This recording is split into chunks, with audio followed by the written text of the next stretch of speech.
We're We're live. live. So, for the first time ever, Super Fortier Bros broadcasting live on Google Hangouts. Zero Yes, viewers. Hi, zero viewers live from our Timmins studio. on Kent Avenue. Um, yeah. So we tried a few different formats over the last little while. I mean, we've been slacking quite a bit here. Haven't done many shows lately, but we've decided to take it back up again. And this time we're on Google Hangouts. We're live, and if anybody has any questions or comments, feel free to tweet us right now or to just leave a message in the group chat. I believe you can also bring in a video. We were able to see you on video as well if you if you join the Google Hangout. So if that's something you would like to do, feel free to do that as well. Yeah. We figure this is a good way to engage with people. Obviously, no one's engaging at the moment, but Got to hopefully, start some people somewhere, right? tune in here. Um, One viewer. Oh, look, somebody's watching. I'm guessing it's Byron. Is it you, Byron? Type that stuff out. Okay, I guess this is not going to be PG, parental advisory in case anything happens. What up, Byron? He's Oh, gone. it's gone. He gone.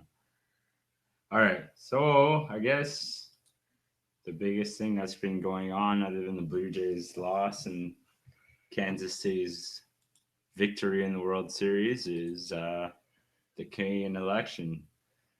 We just elected a new government, basically. Yeah, they're going to be sworn in tomorrow. In case you've been living under a rock, Justin Trudeau is the new prime minister designate, and he'll be naming his cabinet tomorrow morning. Uh, I think he'll be officially crowned King of Canada tomorrow, right? King of Canada. I thought it was a coronation ceremony on CBC. No, it's an appointment ceremony. We appointed the 44th prime minister of Oh Canada. no, oh no, you're looking in the 20s. I'm pretty sure. 22nd. You're talking 44th 40s. cabinet, I You're think. talking 40s. You're talking rectangle watching on the PS3. What's up, Byron? Oh, it's gone again. Anyways, 44th cabinet, I believe, is the where I got the 44 from. But Yeah, that's pretty. That's closer to the presidents in the United States. They're closer to 40s. yeah, But yeah, so he's gonna be prime minister. How do you feel about that? Did you vote for his party? maybe. What do you think? Yeah, I mean, honestly, um, I did because I believe in what they're going for, and I was honestly quite sick of the current government that we had, and so I'm looking forward to new beginnings for Canadian politics. Can you hear? I don't know if you can tweet me or something. Can you hear the Vampire Diaries going on in the background here, Byron? Sorry to cut you off. What about you? Space. What are your thoughts on the new Um, government? yeah, I didn't vote for them. I think everyone kind of knew. Montreal just scored. If you're wondering why that happened, Montreal's playing Ottawa right now. I didn't vote for him. I guess anyone that really knows me knows I voted for the Green Party. I voted for Max Kennedy. But yeah, I'm happy that Harper's out for sure. That's good to see. So far, the words coming out of his lips are good from Trudeau. So I'm waiting to see what action comes out of it. Um, I was glad to see. I was glad to see the withdrawal or him calling Obama to withdraw the troops or with like stop our bombing in Syria, and I'm hoping that he'll put up the his promises for the refugees there. Um, Yeah, well, you said he has every intention of keeping that promise. Now, a lot of people have said, especially people from the Canadian Forces, that that creates a logistical problem, bringing in 25,000 people to Canada uh, before the end of the year. The biggest challenge before that was bringing in 5,000, or the biggest refugee in migration before that was bringing in 5,000 people in 1999. And this is 5 times bigger than that. So it will be a logistical challenge, but he still intends on keeping that province. I heard that was delayed a little bit. I don't know if you want to share the link again or whatever. I heard that they probably wouldn't be hitting the December timeline, but that's a pretty quick turnaround, I guess. Like he just realized that he wouldn't hit it. But yeah, like you say, it's a logistical, how'd you put it, logistical nightmare. I was actually watching the national last night, and I guess Angela Merkel from Germany, like pretty German much just chancellor. yeah, she pretty much just opened the border, right? So she's taking political heat and everything for it.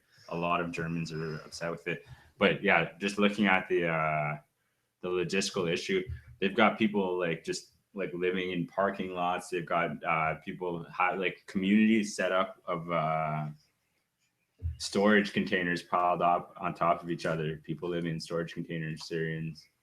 Yeah. Well, the problem is that, like, for Germany, I mean, it's still kind of far, but it's not nearly as far as Canada, right? Yeah, So but like for other countries around there, they decided that they're not going to settle these migrants or whatever, right? Like Germany has the open border, but yeah, you gotta boat them here or something, I guess, right? fly them in. Fly. Yeah, they're trying to fly them in, and so that's why it would create a problem with all the Air Force bases. I was watching an interview with gentleman who used to be a general in the Canadian Forces, and he was there during 1999 migration. Now I can't remember off the top of my head. Kosovo. Yeah, I believe so. Um, he was there for that, and he said that that was a challenge in itself, and that this type of large immigration would require the use of nearly all, if not all, Canadian Air Force bases across from coast to coast to coast. So, Well, personally, I'd rather see them used for that than to bomb the country or bomb the Islamic State in the country, whatever. Um, so, what do you think? I saw Obama committed to actually sending troops to fight in the war now in Syria against ISIS. well, What do you think of that contrast now between our government completely pulling out militarily, other than training moderate rebels, and them stepping it up? well, I think it was you that was saying that if you're going to bomb a country, you might as well send your own, like, what were, how did, I don't remember how you put it, but you were saying pretty much like you're dropping bombs on this country, but you don't have the guts to send your own men in there. Yeah, well, basically, my opinion was that, yeah, if you think it's a cause worthwhile to get your military involved in bomb and kill civilians, because it's always civilians that get killed in the war. I don't care which war it is, but you don't have you can't put your own soldiers in harm's way. Then you should rethink your decision, right? So the U.S. went the other way and said, yeah, we'll put our soldiers in harm's way, and we went, no, it's not worth it, right? Yeah. So what I'm hoping happens from a Canadian perspective, and what I think is going to happen, so we're going to start playing a much different role there, a role that Canada has historically played a lot more, and that's a humanitarian role, providing military humanitarian aid to the people of Syria, and just being there to help out, and like military medics and that kind of stuff like that.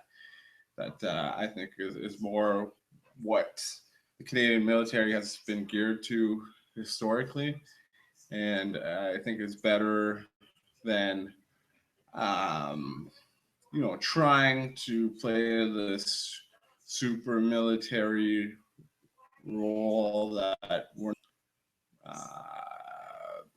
made out of. It's not what the country stands for. And I don't think we were really achieving that goal. I think we were kind of just doing the US's dirty work. Yeah, I mean, it's hard to say for sure there because you don't know, you don't have all that insight on what exactly the military was doing out in Syria.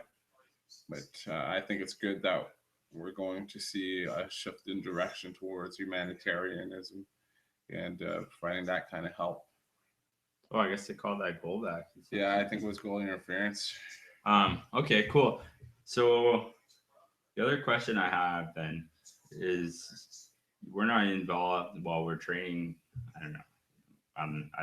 I'll leave the moderate rebels question for another time. But what do you think? Let's say I'm going away from Canada right now, uh, because for now, like not our prior actions, but what do you think of Bashar al-Assad? Right, we've talked about it, and you said, well, he's used chemical weapons on his own people, so he's got to go, right? Mm-hmm. But our role prior to Trudeau's election and the U.S. the troops are putting in now are to fight the Islamic State in Syria, which is kind of helping him out. It's like somewhat being an ally. They're not saying we're going to take out Bashar al-Assad. They're just saying ISIS is terrible. Like, what do you think? Well, I think ISIS is terrible. They have no evidence of chemical warfare against anyone. No, never mind their own citizens. Yeah, well, I know, but doesn't they mean beheaded Westerners. Yeah, they have, and they've made threats to our country and to other countries in the Western world. Um, like if you're asking me, should they be like one versus the other? If they should be going after Al Assad or if they should be going after ISIS? Well, I don't think that's a fair question. I think they should be going after both. Okay, so that was my next question. Was we don't really have allies in the area. So should we be there, or should we be just like, should we be doing like Iraq and just overturning the government and or Afghanistan and just overturning the government? And... I mean, that hasn't really worked. So it's a tough situation because you want to try to be humane, protect the people that are getting, chemical weapons thrown at them. But at the same time, but no one's saying that. None of the West is fighting Bashar al-Assad. That was the original mission, though. That was never the mission. It was part of the mission, yes. Okay. Well, I mean, you didn't hear it in the discourse all the time, but when like we're not dropping bombs on their army, we're not dropping bombs at all, but we drop bombs. But you're training people to fight the regime. Mm-hmm. You're like the moderate rebels or whatever you want to call them. They're not only fighting ISIS, they're also fighting the military, the so-called legitimate military, right? Other notable moderate rebels we've trained and given weapons to are the Taliban, pieces of Al Qaeda, pieces of ISIS now. Yeah, I find moderate rebels is a term that's used kind of loosely. How do you really define that? Like when Al Qaeda was around, we weren't calling them moderate rebels; they were just Al Qaeda, right? So it's just, to me, it's kind of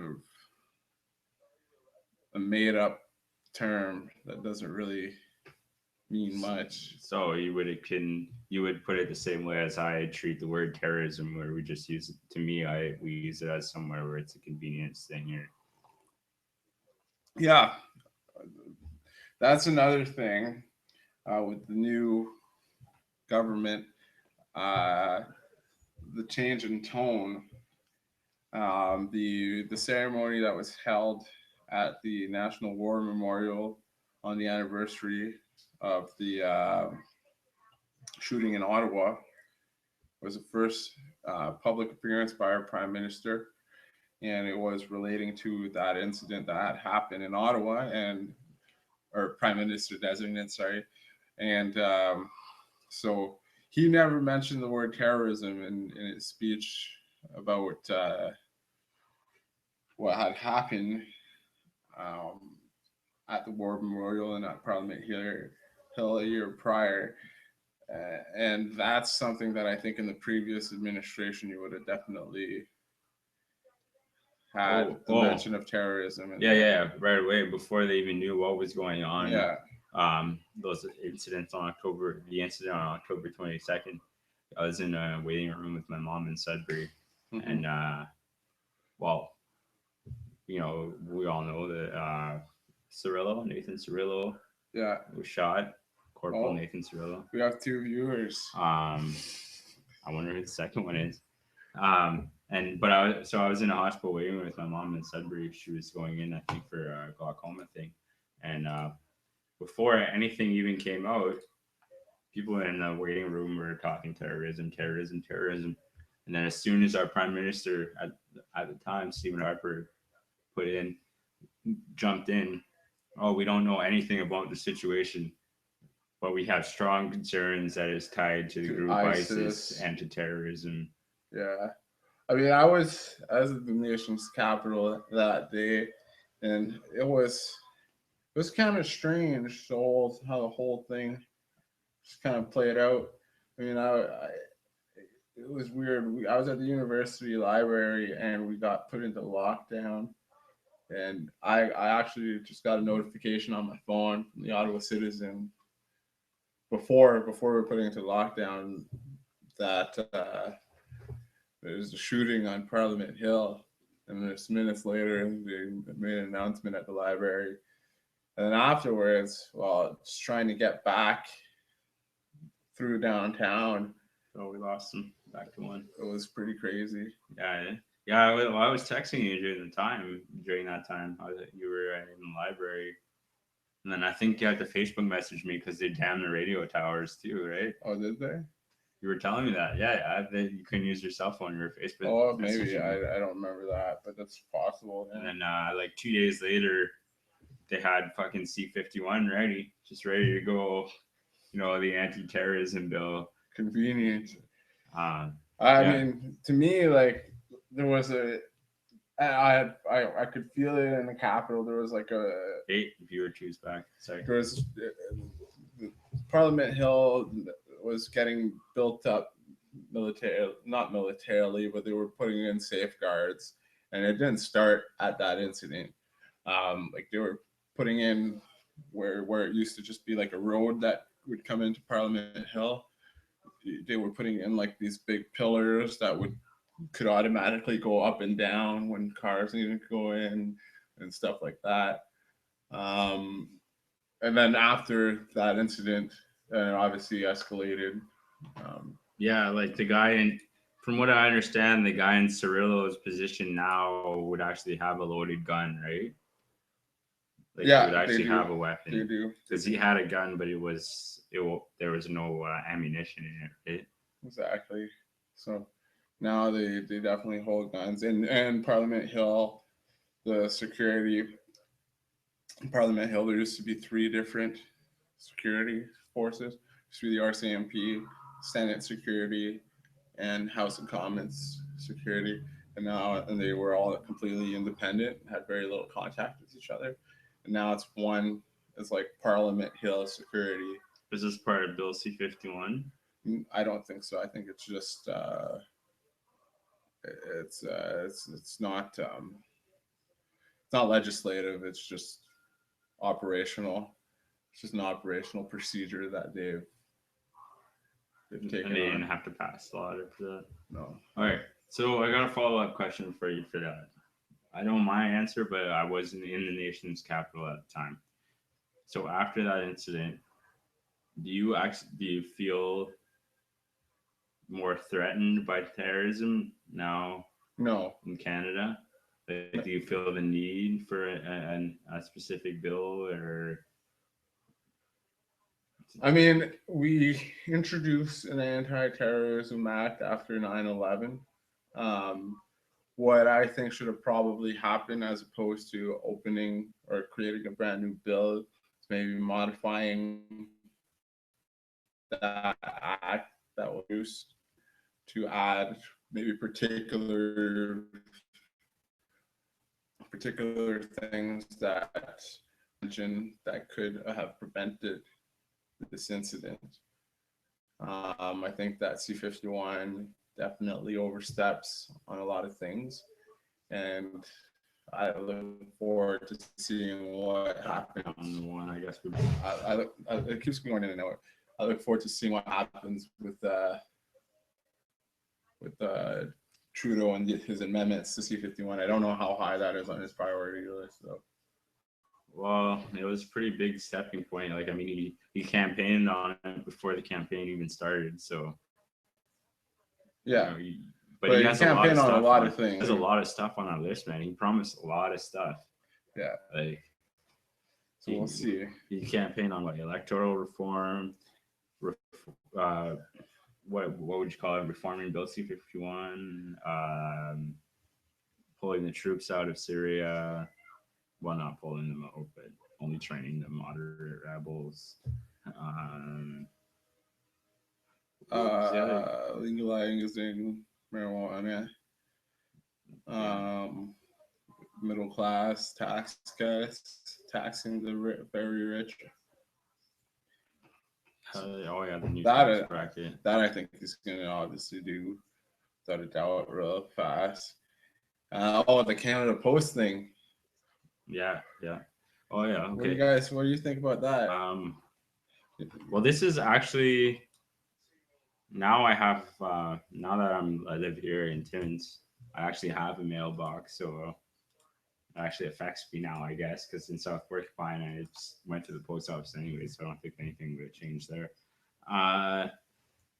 As far like if we're gonna keep Canada Post as a government institution, I think door-to-door delivery is probably essential to it. I mean, like, right, obviously we're all sending less letters, right?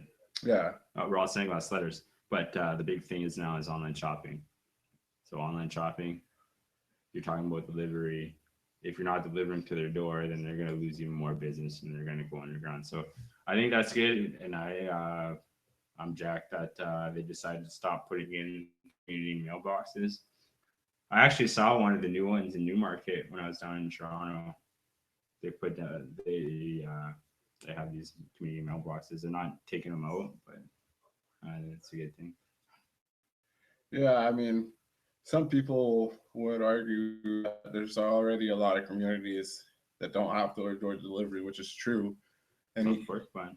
Yeah, and any new neighborhoods that were built recently don't have it at all. So to a lot of people, it's not really that big of an issue. And it might, I've heard this, it might end up like the gas plant situation in Ontario, where all this money was invested in those new mailboxes, and now they're not going to go to any use. Yeah. Well, I guess, I don't know why you then, I guess I'd have to see the costings towards like paying someone to deliver mail door to door, as opposed to paying someone to clear out the mailboxes in the wintertime. Fucking, like, what are they gonna do? Like there's gonna be people throwing flyers on the ground and shit. And yeah, I don't know. To me, it's nice to have door to door delivery, but it's not a huge issue. Yeah. For older people, I guess, like seniors and such, probably is a bigger issue there. But I mean, okay, so even with all these Liberal MPs being elected everywhere across the country, we've stayed orange here in Timmins, James Bay. Charlie Angus, meaning NDP. Yes, Charlie Angus kept his seat, and but it was closer than I think a lot of people expected, because because Todd Lever came a close second. He was running for the Liberals. Yeah, he was. I think he had 2,000 votes less or something. About that, yeah. He just lost his second election in a row. So for whoever, yeah, Todd Lever was a counselor in Timmins here. I think it was our ward, right? Like Ward 4. I'm not sure. And he ran for mayor here. That was before I lived here.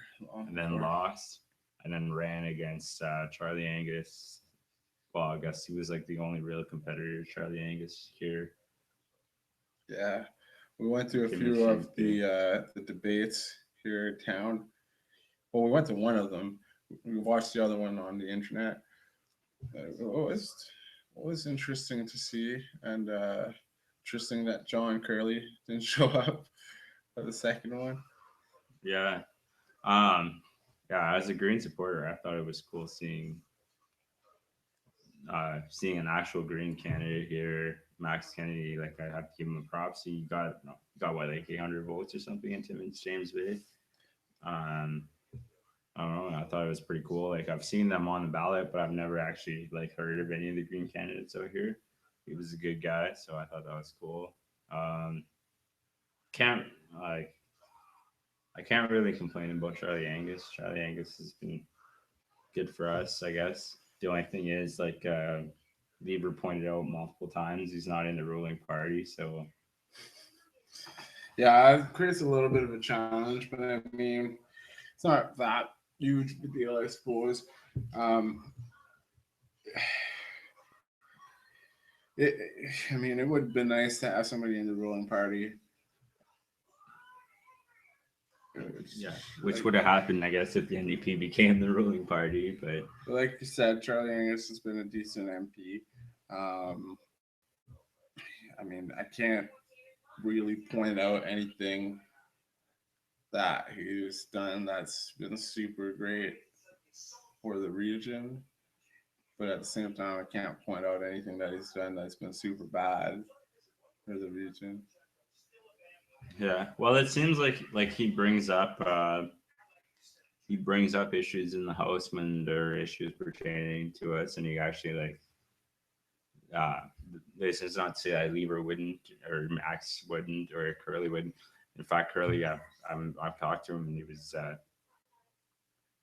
good guy. It just sucks that fucking conservatives, man. Yeah, I don't know why he would have ran for them. Like, I'm sure he has some of the conservative values, right? But here's like a lot of actual conservative voters turned away from the Conservative Party, right? Like, even some of the top conservative cabinet ministers left. Right, Baird. So I think there was like I don't know. I wouldn't say that I'm completely anti-conservative, or I think there was how do you say problem in the party? Yeah, and it might have been. Well, it's probably Harper, right? But yeah, because I've heard a few accounts now. I wouldn't say a lot, I guess, because I don't listen to lots of conservative stuff, but I've heard a few accounts of people that have voted conservative all their lives, their family voted conservative, blah blah blah, and this time they just said no, we can't get behind that. So I think we're gonna see hopefully we see a different leader in a different direction from the Conservative Party. I'm not getting my hopes up. The Conservative Party, as we know it now, is the birth child of Stephen Harper. So, for it to take a new direction, that's completely. The Liberal Party did it. Not really. They elected Harper. His campaign promises were to clean up Liberal government, the sponsorship scandal, whatever that was. Liberal Party is different because it's been around forever. And it's not just this party that came about by John Kitzing or Paul Martin that created it, and then they ruined it. Well, you know what? I disagree with you there because it doesn't matter. It doesn't matter how long the party's been around, right? It matters the people that are in it now, right? So Well, it matters in the like sense there's that been conservative parties, there's been like whatever you call them, right leaning parties. There's been parties the whole time. But it matters in the sense that that party's framework, that party's what that party stands for, and what that party's done only goes so far as what Stephen Harper's done and what Stephen Harper stands for and what that. But at one point, the Liberal Party only stood for what one prime minister did. It might have been good. It might have been bad. I don't know. I don't remember. I don't know if the first prime minister was liberal or conservative. But I don't know. I don't think it really matters that much. People identify as conservatives. They still got like 100 seats. They're gonna. Well, we'll see. But I mean, I think it's going to be tough for them because their base is people that think like Stephen Harper. So, do you think they're gonna get as far down as liberals in the next election, as the Liberals were in the last? I don't know. I think they're gonna go that far down before they can resurge. Like, are we gonna have the NDP and Liberal as the two main parties? We might. Like, we've had some version of the Conservatives for all of Canadian history.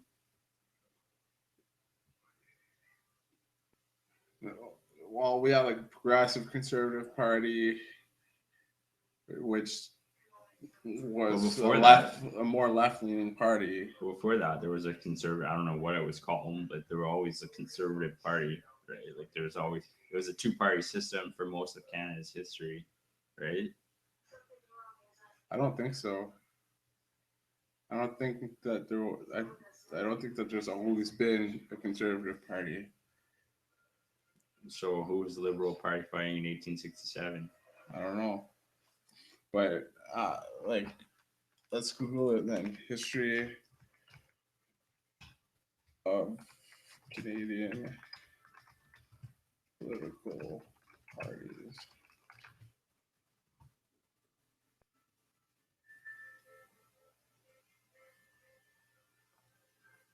Oh, that's just current. No.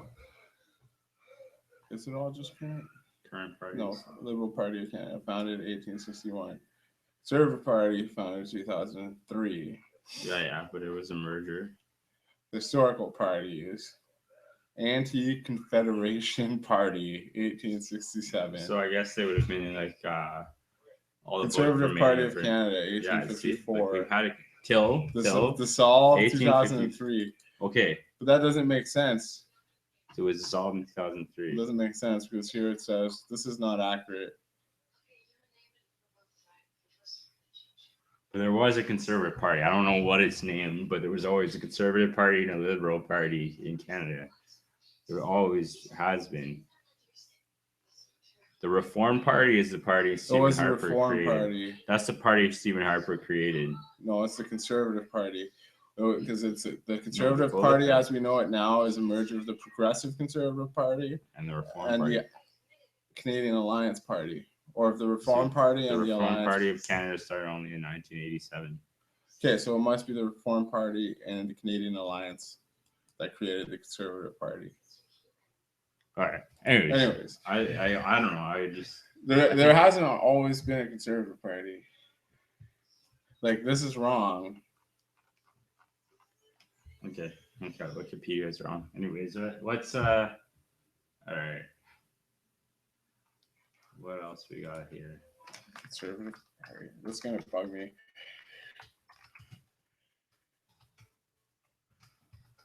Yeah. He's looking up the Conservative Party history now. You were saying when you were down south that you felt that the mood was different. Yeah, well, I wrote mood down in our notes, but it was to me it was more the conversation, okay, and it was happening up here too. I find this election really brought like even if you didn't vote or whatever, it really got people that otherwise don't really pay attention or don't follow politics into it. Like I was in a bar in Toronto, and these two guys, I'm just like at the bar at my hotel, and these two guys are like, just listen a little bit. They're like, yeah, I don't know how he did it. You painted all of Toronto red, blah blah. They're just fucking talking about Trudeau, blah blah. I didn't actually get to ask them. I talked to them a little bit about like what their like Toronto was before and everything. But yeah, it was just kind of crazy to see people, so many people talking about politics and like questioning what the future of our country is going to be. And Well, I think a lot of people lost hope um, in politics when there wasn't really any alternative in the last two elections to the current, the then current Conservative Party. I mean, Jack Layton uh, did a pretty good job in 2011, but I think just I think there's like a lack of um, trust in the new Democratic Party because there's no proven track record. I think it's an issue with their party system. Um, but they've also never gotten a chance to govern at exactly. federal level. So there's that's what I'm saying. How do you? Well, they did. Not at a federal level, didn't they? For a short period. The NDP has never formed federal government. They had an Ontario government. Is that in '93? No, that you're talking about. You're talking about the short-lived female prime minister. Wasn't she an NDP? Kim Campbell. She was a liberal. What about Andrea Howard? Who's that? She's the leader of the Ontario NDP. Okay, they formed government. It was at one point. Yeah, but she wasn't the leader. I think it was Bob Ray or something at the time. Who switched to Liberals now, or Howard Hampton. But yeah, so Ontario had one. And that's where part of the NDP's reputation for bad fiscal management. Well, they're the really bad one. They don't have like a bad record for governance. No one believes that they can take care of the economy. That was the big thing. That's why Mulcair couldn't have, in my opinion, he couldn't have run on saying like, not that his campaign won him anything, but he couldn't have run on saying that he had deficits, that he was going to run deficits, because the NDP has a reputation for bad fiscal management. I don't know how Alberta is going right now there. But. Well, I'm excited to see more developments there. What about the Paris Climate Change Summit? What about it? All right. Well, I guess, okay, so Trudeau, who has invited all 10 premiers, as well as all the party leaders. Yeah, so Paris is like the next. I don't know if you've ever heard of Kyoto or Copenhagen. Copenhagen was a pretty brutal one. It was like seen as a failure. There was one before that too, in like Kyoto. 1989. Oh, that was in the States. Yeah, I think it was in Atlanta. That's when when the scientific community first decided that they believed climate change was an issue. Yeah. And it was kind of seen like they kind of took it seriously, but obviously no one did anything to to mitigate. Now we're seeing the effects of it. But anyways, yeah. So Paris is the next one. Under the Harper government, we not only lacked, but Harper was known as actually someone that would, how do you put it? He was like he threw like a stick in the spokes, whatever that expression there. He was seen as someone who would, so there you go. What's up, Scotty? You still there? No, there's only one viewer. So Harper was Harper was seen as someone who was actually trying to like slow down the process. Lola. What? Lola? Yeah, it's an inside joke. He always, yeah, I don't know. We're playing a show in Ottawa, and he's like, "Are you guys gonna play Lola?" It's like, "I'm only going if you play Lola." So he came on, wrote that, and then just signed off. I guess so. All right, yeah. So this could be an opportunity for Canada to actually join in on the climate discussion, to lead or at least be a participant in the climate discussion, right? Harper, yeah, didn't do well for it at all. So yeah, he's invited all the party leaders and all the premiers. There's 4 provinces that have actually put in legislation to somewhat mitigate climate change, or like they're farther ahead than the Canadian government, so it makes sense to invite the premiers. And as far as the other party leaders, from what I know, it was actually like standard procedure for them to go on this stuff before Harper came. Yeah. So it should be good. Elizabeth May is actually the leader of the Green Party. She's actually been to a few of these climate summits. She had to like jump onto like Afghanistan's delegation or like other countries' delegations to actually get into the summits because Harper didn't invite anybody. Oh, okay. So she's been to these places. She's been there. So it's good to see. Good to see that. Now the big speculation that we've been discussing is the petition that you posted on our page and stuff, asking Justin Trudeau to name Elizabeth May, who is not a part of the Liberal Party, who's in the Green Party, to be his environment minister. Yeah, so I guess we'll find out tomorrow. And apparently Ottawa just scored shorthanded. But which Scotty will be pumped about if that's him that's there. I don't even know who you're cheering in this game. Ottawa, Montreal. As a Leafs fan, you can't cheer for either one. I think there's a good chance. I'm not willing to say 100% he'll put her as environment minister, but I think that there's a very good chance that it will happen. And if he does, I think that it will say something about Canadian democracy, and it'll just kind of go to show how bad it had gotten under the previous government. Yeah. So to me, if he appointed her, I've made no secret I'm a supporter of Elizabeth May and her party.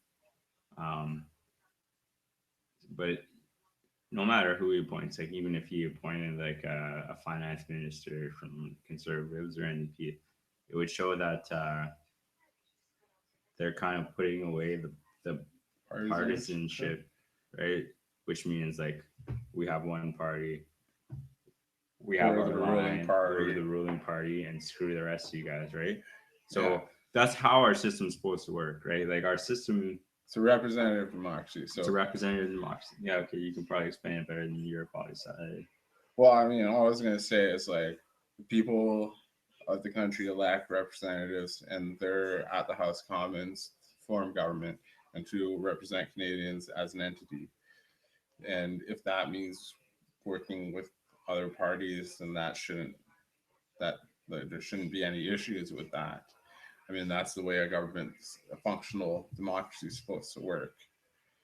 Obviously, we saw with the previous government again that they refused to work with any other party and to listen to any thoughts or comments. We saw it with C-51.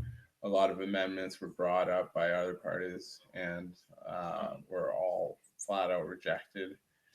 There was also a lot of that affects privacy or internet, whatever, and they didn't even let the privacy commissioner look at it or comment on it before passing it. Yeah, and they rushed it through the House of Commons with very little review, which I've mentioned before. that terrorism act that was passed after 9/11, um,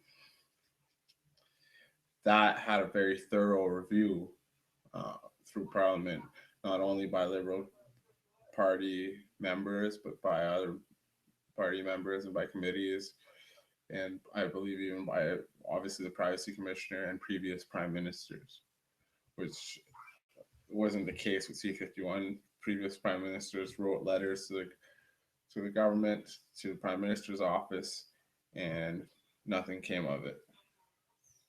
Yeah. Okay. Yeah. So yeah, exactly. So it's a welcome sign to see that he invited everyone to the summit. I mean, Ontario, Alberta, BC, and Quebec have already been leading the way farther than the federal government has in climate action. So yeah, it'd be nice. And yeah, I think it would be crazy to see him name someone that's not a liberal into the party, into the cabinet. Uh, Although it would satisfy his 50-50, it'd be one of the 50-50 Yeah, women. yeah. And another thing, um, Justin Trudeau met with Kathleen Wynne last week, which Stephen Harper had been refusing to do. Kathleen Wynne is Liberal Premier of Ontario. She actually campaigned on Trudeau's behalf around Ontario to get Harper out. And scores. Tie game, 1-1. And what their meeting discussion revolved around was the pension plan, because there's been cuts to the Canada pension plan throughout the Harper years, and Ontario was gearing up to create their own pension plan starting in January of next year to kind of compensate for the cuts at the federal level. And they met to discuss that. She had been trying to get a meeting with Harper for a long time, and he just flat out refused. He was apparently amused at the refusal of it. So that's already cooperation between the federal and provincial levels that we hadn't been seeing previously. Yeah, okay. All right. So speaking of Kathleen Wynne and the Ontario Liberals, what do you think about Ontario One or Hydro One going 60% public on Thursday?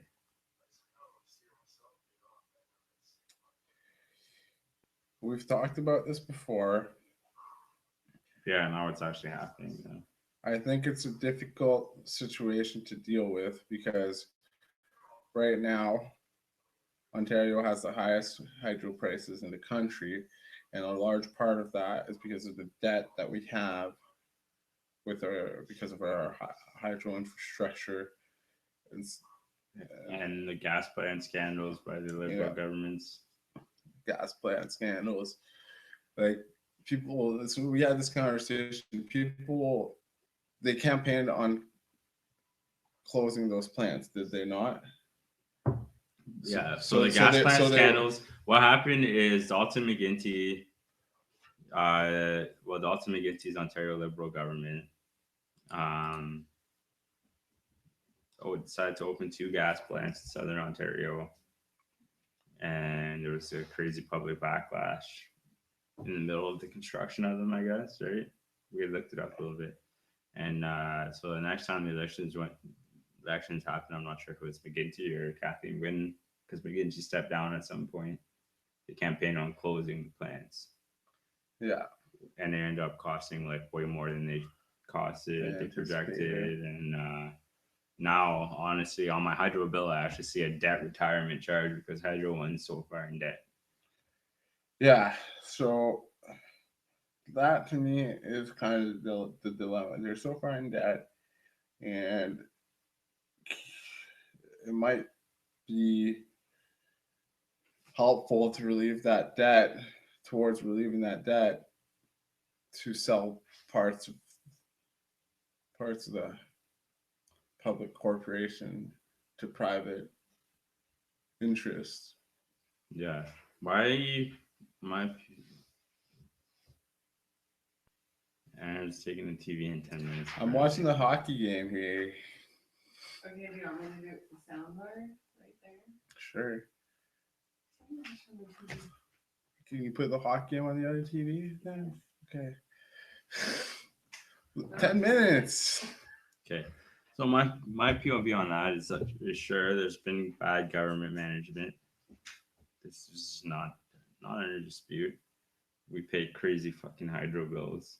I paid the hydro bill here and it's ridiculous. I compare it to some of my coworkers in BC. It's mess, man. Oh yeah. Like, how do you see debt retirement charges on your bill? But I think off the bat we're gonna get some money from it. Like the provincial government will see some money from it, sure. And then after that, we're gonna lose a controlling interest in a public asset, and we're not gonna see any revenue at all. Like, why would you not overhaul the company or keep it like it's probably gonna be good for like our first year or two, and then we're just going to see a net loss from not having the revenue from Hydro One in the province. So we're just going to pay Hydro, and then we're going to pay a tax bill to cover what they're losing. I don't think you're going to see a loss because you're like. Well, the government still makes money from Hydro One. We're paying their debt charges and shit. They just raised it again. I don't like. There's got to be a reason they're selling it, right? Yeah. Okay. So here, this is one. Okay, you were talking about Kate. They can't see you, by the way. You're behind a monitor here. You were talking about the differences between conservatives and liberal, or wherever there's been a liberal party since the dawn of Canada, right? To me, this move seems like a conservative move, like akin to selling or cutting down service on Canada Post. Well, selling off public institutions to the private sector. Like how when Kathleen Wynne ran for premier, she was already premier because Dalton McGuinty stepped down. She never said anything. She never said, "Oh, I'm going to sell Hydro One." Well, she probably didn't see the books. Well, why not? She had been premier for a year. Yeah, I guess so. I don't know. And that decision came out not too long after the Ontario election. Like maybe she just didn't want to make it an election issue. That's my guess. I don't see why she would have made it an election issue. It probably wasn't in her best interest. There's obviously a lot of mixed opinions on that. Like I don't really see I don't see why it's that big of a deal. They're not selling a controlling interest in it. They are. They're selling 60%. They're gonna have the largest piece of the will pie. Retain 40%. Yeah, 40%. And there's a law or there's a clause that says that no other party could have more than 40%. More than 10. Or like you know what I mean. Anyways. Yeah. Like so. Yeah. But that doesn't stop that 60% from overruling the government. True. But I mean, like, what are they gonna do? Like this crown corporation is the whole. That's the same argument Harper used to cut funding. But that's to not Canada true. Post. It was at the time. They brought their they went back into the black. They brought their revenue up after that decision by the Harper government. They were losing. Yeah. Okay. Well, maybe they were losing some money, but they weren't losing the amount of money that Hydro One. Like they weren't in the kind of debt that Hydro One is in. Fair enough. All right. So I'll put a different POV on this. I know we live in the same house, and I'm the one that pays the hydro bill. Right now, we're scheduled to go up 13% of your hydro bill. what part of private ownership would make that go down or even stay to a certain amount? Well, Like from what I've known from private companies, they don't really bring the price down just to make their consumers happy. yeah, well, they might. The, in some Like we instances, have they to do. buy this. Like look at Walmart. Yeah. Okay. Here's my biggest thing. Okay, we have to buy hydro. We have to, right? Like there's not really an alternative in most You can buy a generator. cities. Okay, I'm sorry, that's bullshit. You can put solar panels on your house. You could put a windmill in front of your freaking house. Okay. I can't generalize and say in most cities, but there's definitely some places where when you buy a house, when you own a home, you have to be on the connected grid. to the grid. You have to be connected to hydro. So this is a service that some people at least are forced to pay, which is going to be in private hands. If it's in private hands, I don't think the government can make it obligatory for somebody to have hydro. But it's already obligatory. But they could. I think that it'll change if it's in private hands. The other thing is, I think that it'll be cheaper because there won't be that debt charge. But the company they're buying still has debt. Right? If they're buying parts of Hydro One, the company just doesn't write off the debt. Well, they could, depending on how they do it. It's possible. Like there's ways to make that purchase agreement so that the debt is kind of forgot. It depends. It depends on the conditions of the loans that Hydro One has with their creditors. I guess we'll follow up on this one because I don't see 60% ownership by someone other than the Ontario government bringing my hydro bill down. We'll have to follow up on it. We'll see. If they're already committed, we got 3% of 13% that happened now just this month. Do we know? Increase. Do we know who's buying it? No, it's going up on TSX. Oh, it's going up on the stock exchange on Thursday. You could buy shares of it. I could buy shares of it. Huh. I don't really have a Jauch was actually talking about buying shares. I don't have a problem with it. Like we'll see what happens, but I mean, like if what happens is that it stays with one company and it's a monopoly and it stays a monopoly, then that might be bad. But the fact that they're privatizing it, they might have to change the legislation around hydro and how like the ownership of hydro companies work. But do they have to do anything since they have a majority government? They can do what they want. What are you asking me? Do they have to? Do they have to? You say they might have to. Who's going to make them? They're the government of Ontario. I don't know. You have to look at the original legislation that states that there's only one hydro. Like there's not. There isn't only one hydro company. Because there's Hydro Toronto and Hydro Ottawa. There's North Bay Hydro, and they're in some cases privately owned, and you probably have cheaper hydro rates there than in other parts. Definitely, I had way cheaper hydro in North Bay. So, what's your issue? What if it becomes like Hydro Timmins? And hydro rates go down because somebody bought the Timmins hydro plant. Because Hydro One owns all that shit. Hydro One owns all the dams around here. Yeah, but they might sell it. Like if you got they're making money from it, why would they sell it? If you have stakeholders in the company that have interests that they want to sell it out and just make a lump sum of money. Like it might be a financial strategy for some people. So you're saying, so the other thing I'm wondering about this whole situation is that are we going to see, with the price of solar panels going down and stuff, are we going to see people just try and lobby their municipal governments to take away those rules that say you have to be connected to a grid and just put up solar panels on their own house? And you might see municipal governments taking new initiatives towards hydro.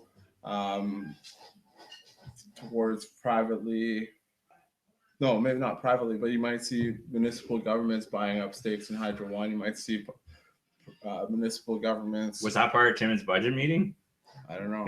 You might see a municipal government trying to buy the hydro dams in the area to make it a municipal service.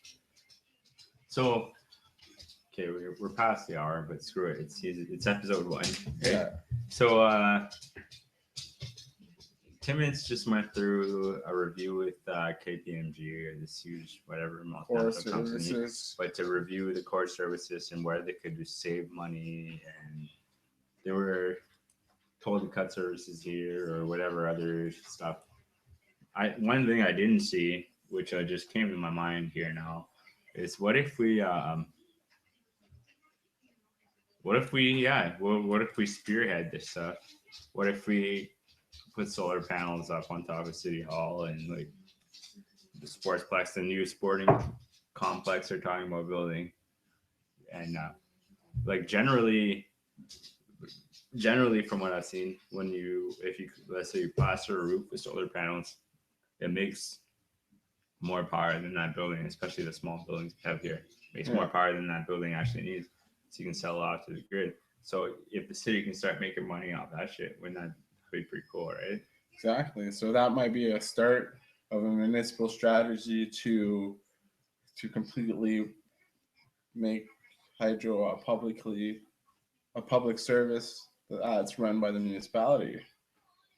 Like, I'm not saying it will be, because there's like a lot of different scenarios that could play out, but that's definitely one of the scenarios that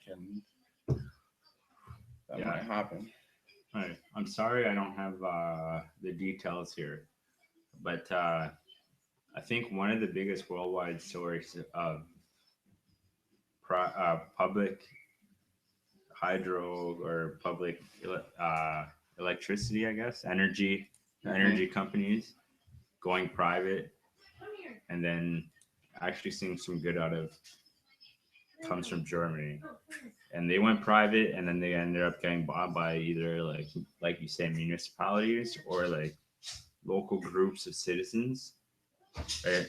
So what happened was in Germany after I think it was was it Fukushima in Japan? I'm not sure. I think it was either Fukushima or Chernobyl. I don't know the timeline so much here, but after a huge nuclear disaster, there was public outcry in Germany.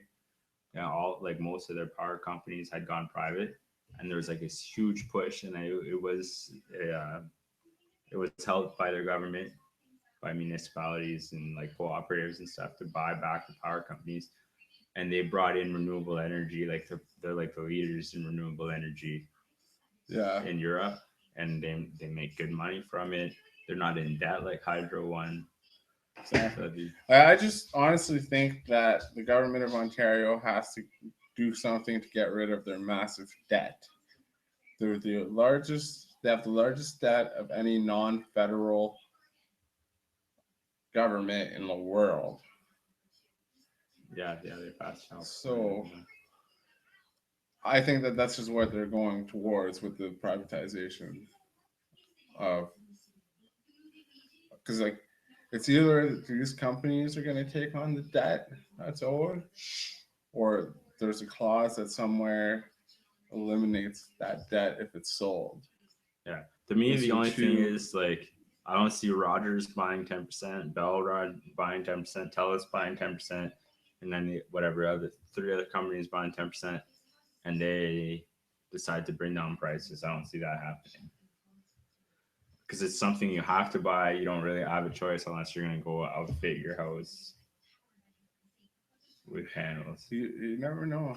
I know, like it sounds like they wouldn't do that, but what if they want people to have more money to buy more of their shit? Well, that's another thing we'll talk about on Thursday, I guess, is who ended up with the majority shares. Well, I guess no one will have majority shares, just like no one has a majority share in Maple Leaf Sports Entertainment with Nobel and Rogers running the show. But nobody has a majority share. Oh wow, Bell and Rogers have a majority share. They have an equal They're share, too right? Don't competitive. they? They have an equal share, Okay. so they own 75% between them. But anyways, I guess we'll see. It's definitely interesting to see. Um, Anything else going on this week? KC just won the World Series after taking out the Blue Jays. I guess we'll finish it off with some sports talk. Montreal's tied with Ottawa right now. Well, Montreal's killing it overall. I mean, they're off to a great start to the season. I think they're 9-1-1, if I'm not mistaken, before going into tonight. Can't say as much for your Leafs, though, eh? I don't know how many losses, but they have 2 wins. Ooh. I was One of cheering them one being last last night week. there against Dallas. I just kind of cheer for them now because I feel bad. What? There's nothing else. What's going on in the world that we could talk about? Nothing. Lots of things. They're putting in a new ramp in front of the city engineering building. The city engineering building. Yeah, right next to the old library. Oh, okay. Interesting. Yeah. So, Any questions and comments from the 2 people watching?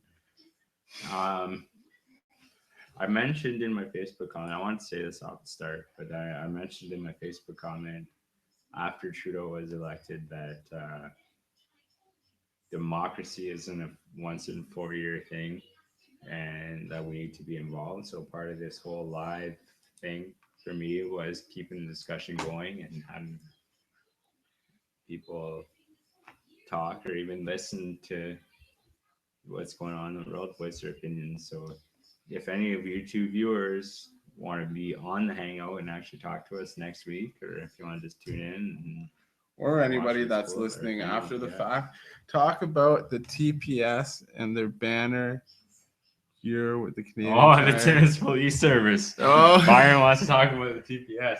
Okay, so the banner year with the Canadian Tire, and then the Escape Con. I don't remember.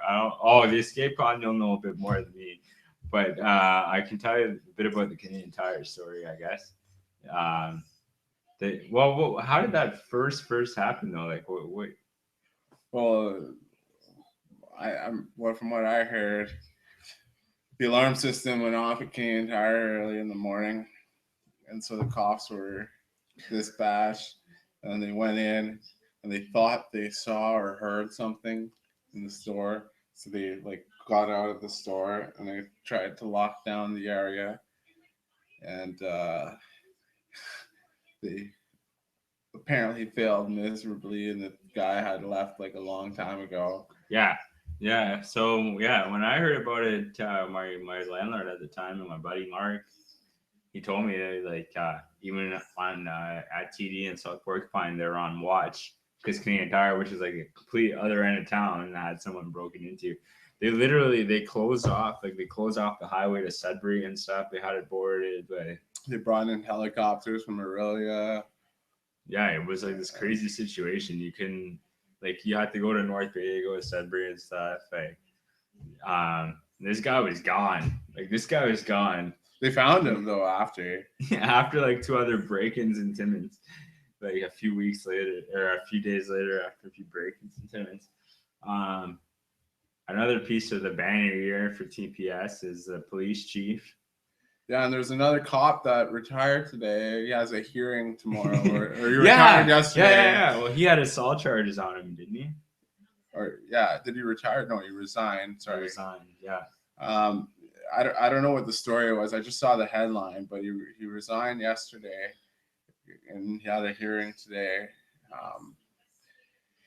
And the police chief with the tickets to the counselor so the police chief gave. So Gary Skripnik, who was a counselor before our last municipal election, got tickets for running a red light from a police officer in Timmins. Police chief, wasn't I? No, he got tickets from a police officer. Okay. And then he went to the station and demanded that this officer rip up his. This is all hearsay, obviously. I wasn't at the police station. But anyways, from what I've heard, he went and demanded that he was complaining about the tickets, whatever. He ran a red light somewhere, And the officer just said, no, you know what? You ran a red light. I don't care if you're a counselor, blah, Well, blah. Then he went to the chief directly. Apparently, it was a faulty light that stayed red for a really long time, unnecessarily. Allegedly. Okay. So whatever. You got this ticket. 2 tickets. There's 2 tickets. I don't know what the other one was for. And the officer that issued the tickets refused to, I don't know what you would call it, scrap them or whatever. So he went to the chief, and the chief, from what the accounts that I've heard, the chief literally ripped him up, and then he took him out of the system. So the chief's been under investigation for and then he took while. a 5-day. Yeah. There was a huge He remained as chief, but he took like a 5-day leave or something. Leave.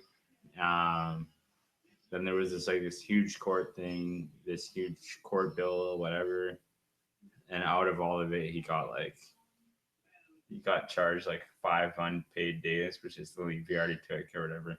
So it took him way more money out of the public. That's probably one of the core services review things that they should do.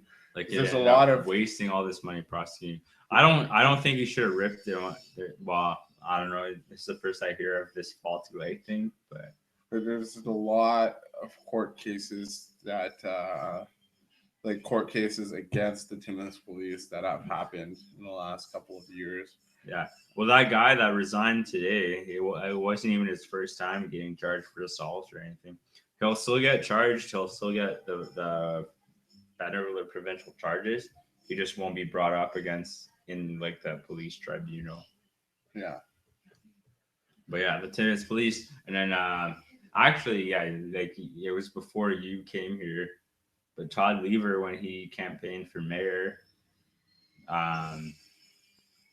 he campaigned partly on having another review come in to review the need for an actual Timmins police service, or to keep the OPP, because the Timmins police service is always embroiled in all this shit. And yeah. there are some of the highest people on the Sunshine List in Timmins are like constables in the Timmins police service. So that's like compared to hospital workers, firefighters, educators. Some of the highest people are in an opening position at the police department for the Timmins police service. Yeah. What about the escape con? You were in lockdown for that for a little bit too, eh? Well, we just locked the door of the office and put a sign that said to knock. But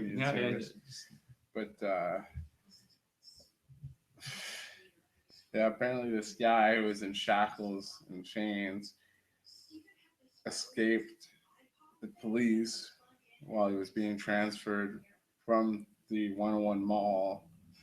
That's where the court is. That's where the provincial court is. To the court vehicle, and the court police vehicle. And they didn't find him for over 24 hours. And this guy was in like shackles and chains and everything else. And but this would be OPP you're looking for him too, right? Like it's an OPP, it's not a provincial court here. Yeah, but it still could be the Timmins police. Okay. I'm not like it depends.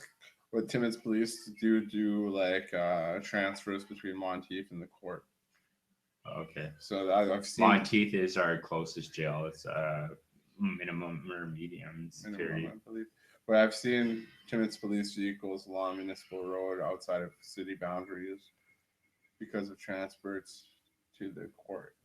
So I'm not sure if it would have been the OPP or the Timmins police in that particular situation, but yeah, the TPS has been under crazy like that whole thing. The OPP got involved with the thing at Canadian Tire too. I had a coworker who I won't name because they're not here or whatever. But one morning before work, they came to her house, and I think this was TPS. I'm pretty sure it was TPS anyways. Like, oh, is your husband or whatever is there anyone assaulting you? They're banging at her door at like 6 in the morning, right? She's just like, no, it's all good, whatever. They're bugging her for like 20 minutes. Like she caught them actually, yeah, because she was still sleeping. She caught them like jumping over her fence and like coming in, like trying to get through the back door. And 20, 30 minutes into the whole thing, they realized that they'd been dispatched or they got the number wrong and they were at the wrong house. Meanwhile, there's an actual assault happening or whatever. Like someone actually called 911 and they were at the wrong house arguing with her in her bedroom. Yeah, crazy. So, like I've heard all kinds of crazy stuff from the Timmins police. I don't know if it's better to just have OPP or to have TPS, but I don't know. I mean, community police forces have their upsides, it's just like they have their downsides. But they deal with a lot of stuff. They deal with the taxi licensing.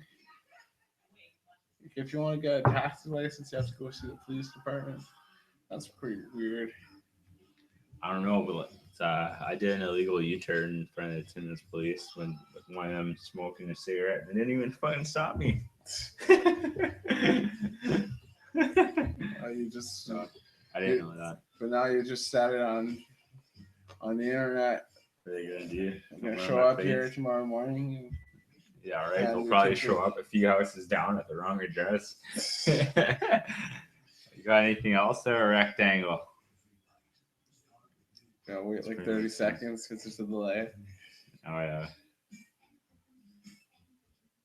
Oh, Well, I know that he got his wish, and well, you voted for Liberal, but he was one of the people advocating strategic voting for our federal election. Basically, vote for the party that's more likely to take out Stephen Harper. Strategically vote if you voted Liberal then.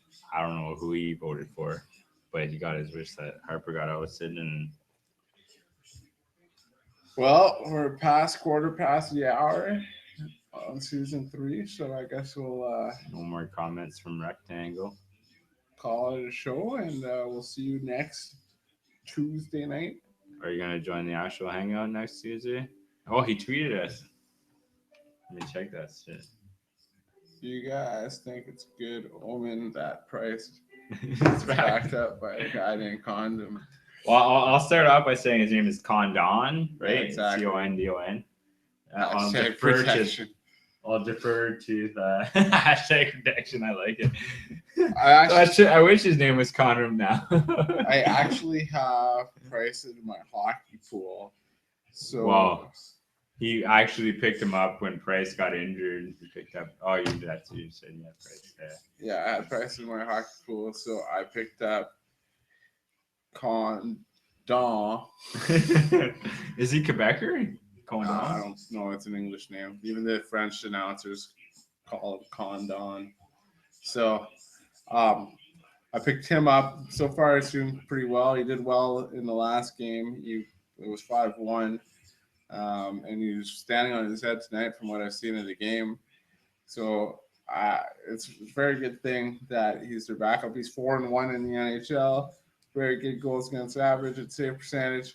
And I'm very happy I picked him up in my fantasy hockey. Keep talking. I got to tweet Byron for a second and get that. Actually, I can talk to him.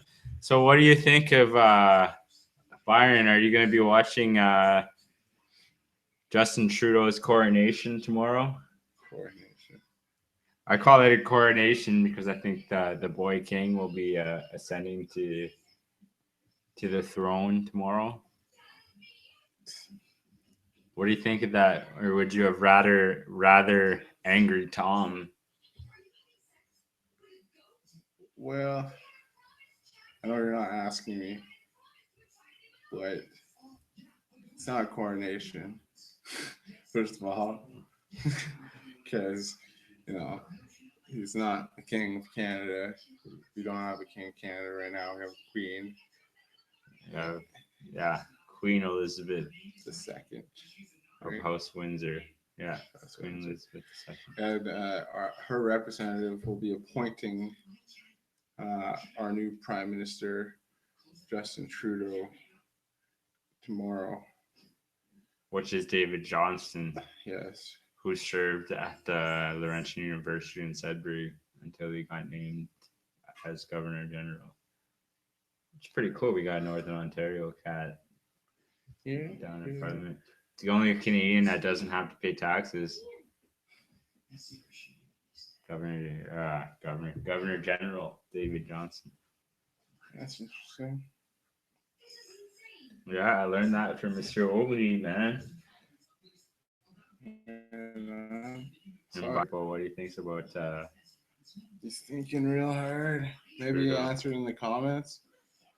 I'll be attempting to watch Arsenal beat up Bayern Munich. I won't be watching. What won't you be watching? The coordination. Oh, okay. Yeah, he did ask. Yeah. Okay. All right. You won't be watching. So I guess that's it for the show then. I don't think I'll be watching it either because simply I'll work. I probably won't be watching. I don't need to hear Trudeau talk anymore. I just need to see him do shit. Well, it's not going to be him talking. The only reason I'd be watching. He'll do a speech. Yeah, but the governor general will be doing most of the talking. No, he got to announce his whole cabinet. I know, but still, that's the only reason I would watch it is to see the cabinet, which I'm sure will be released online shortly after. So, okay. Before we hit the half an hour, this is something. The hour and a half, I should say. I hear Aaron laughing. I've been talking about Aaron, or I've been talking to Aaron about it. What do you think of the 50-50? What do you think of the 50-50 male-female cabinet? I think it's a good initiative. I know a lot of people have been saying it shouldn't be about being representational of the gender count or whatever. It should be about skills and whatever. But then, like,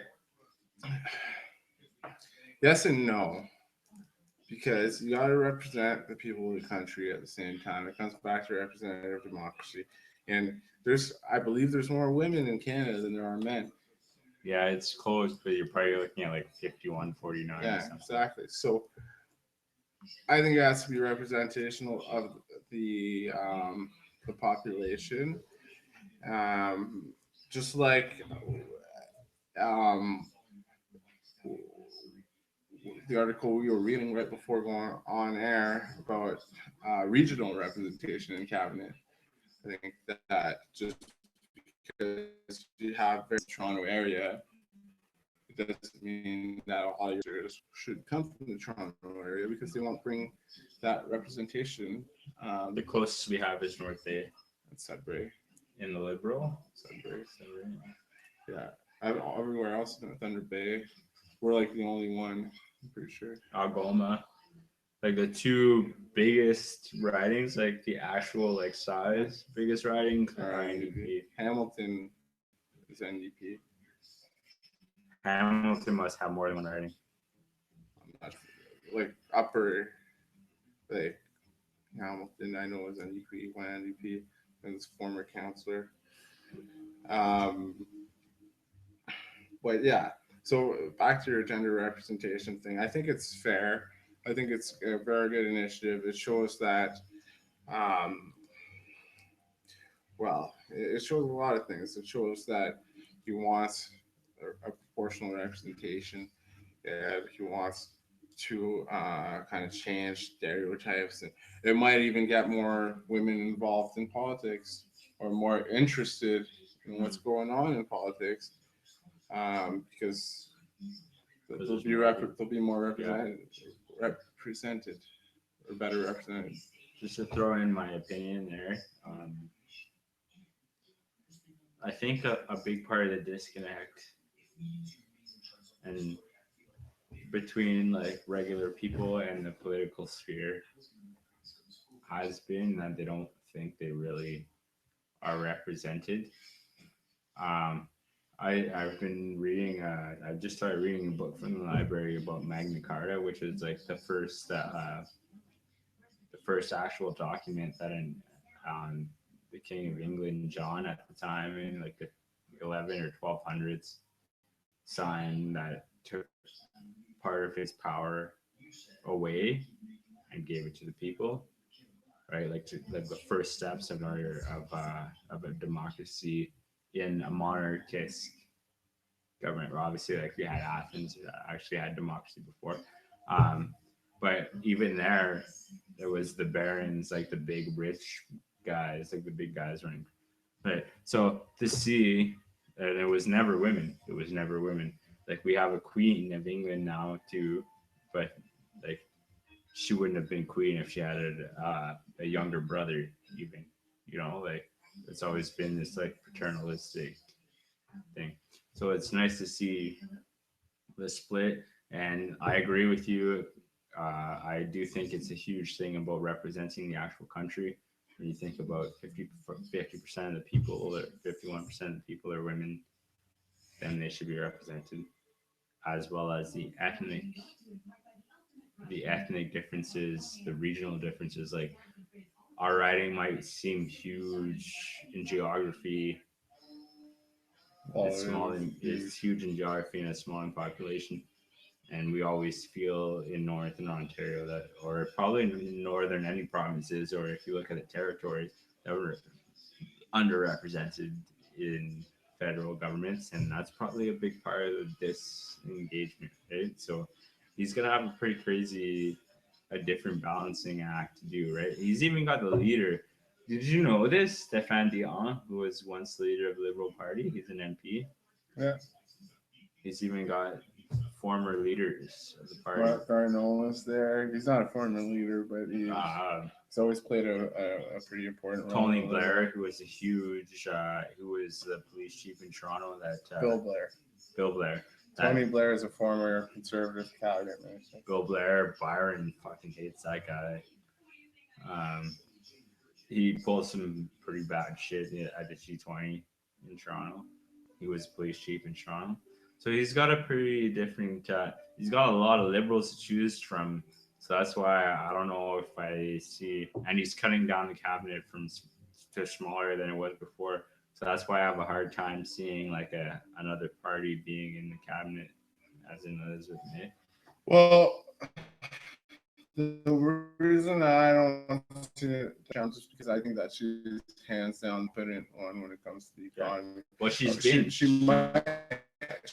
might not be environment. She might not be, but she's the most known for that. And she's been at these conferences before. Yeah. She like went through back doors to go through Afghanistan's. But I'm sure there's liberal MPs that have been to environmental, like international environmental like Copenhagen. Talks. Yeah, I'm sure there are. But like I don't care. You probably disagree with me that the Green Party is not just an environmental party now, but that's always been their main focus. That's what they're there for, and that's why I think that it's not that far out, because she'll be concentrated on that, and he knows that.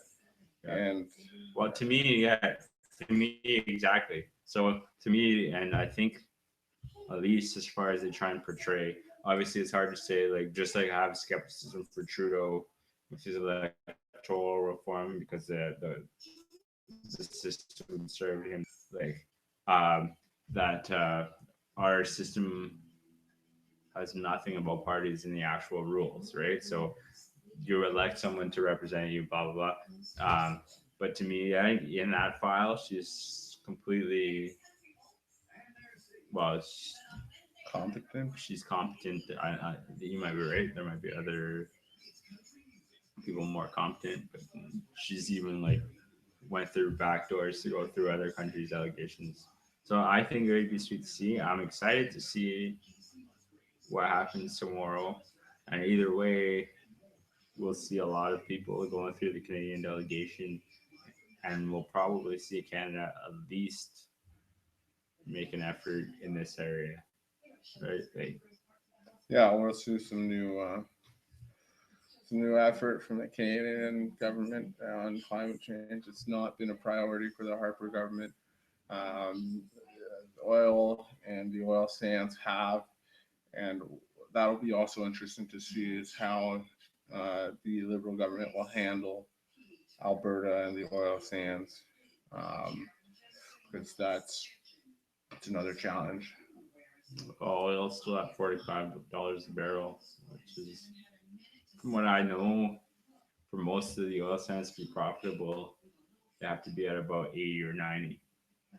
Yeah, so we'll see what happens with that. I mean, a lot of people think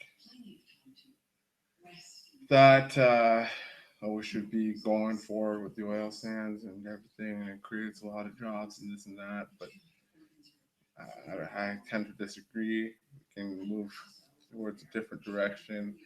We can build renewable energy sources throughout the country, and we can move forward that way. Well, that's the thing, right? Like, almost everyone now agrees in the future that we're gonna have to move away from fossil fuels, right? So to concentrate our energies on something like that, like we have done in last 10 years, kind of seems like a backward step. But anyways, we'll talk about it more next week.